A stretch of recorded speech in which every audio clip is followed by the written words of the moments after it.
একসময় বাংলাদেশকে বিশ্বের মানুষ চিনত মূলত তৈরি পোশাক শিল্পের দেশ হিসেবে।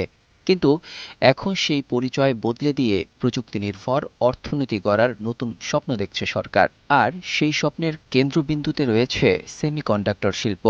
প্রধানমন্ত্রী তারেক রহমানের ভাষায় এটি শুধু একটি নতুন শিল্প নয়, বরং বাংলাদেশের আগামী দিনের অর্থনৈতিক সমৃদ্ধির অন্যতম প্রধান চালিকা শক্তি। পোশাক শিল্পের পরে সেমিকন্ডাক্টর শিল্পই হতে পারে বাংলাদেশের জন্য আরেকটি সম্ভাবনায় অর্থনৈতিক গন্তব্য। এখন জানি না 2 মাস পর দেশের ভবিষ্যৎ কি।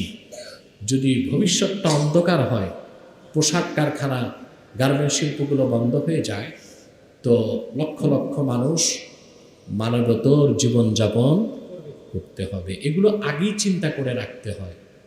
এই শুধু দর্জির কাজ দিয়া কি দেশ চলে ভাই? কথা বলেন, দর্জির কাজ দিয়া দেশ চলে?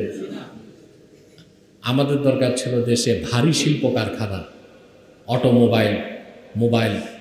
তাইওয়ান, আমাদের পাশের দেশ তাইওয়ান, পৃথিবীর সবচেয়ে বড় সিলিকন ভ্যালি, সিলিকন চিপস এটা তৈরি করে তারা। আপনার যত ইলেকট্রিক ডিভাইস এর মধ্যে সিলিকন চিপস লাগে, আর এই সিলিকন হয় বালু থেকে। আল্লাহ তাআলা বাংলাদেশে সেন্ট মার্টিনে সেই সিলিকন বালু প্রচুর দিয়ে রাখছেন। আমরা এগুলো ব্যবহার করে বাংলাদেশে সিলিকন ভ্যালি গড়ে তুলতে পারতাম। সে যাই হোক, এগুলো নিয়ে যারা গবেষণা করে চিন্তা করে, এগুলো তাদের কাজ। কিন্তু আমাদের মাঝে মধ্যে আফসোস হয় বলে আমরা বলতে চাই। কিন্তু যে কথাটা বলছিলাম, রাজধানী যার দখলে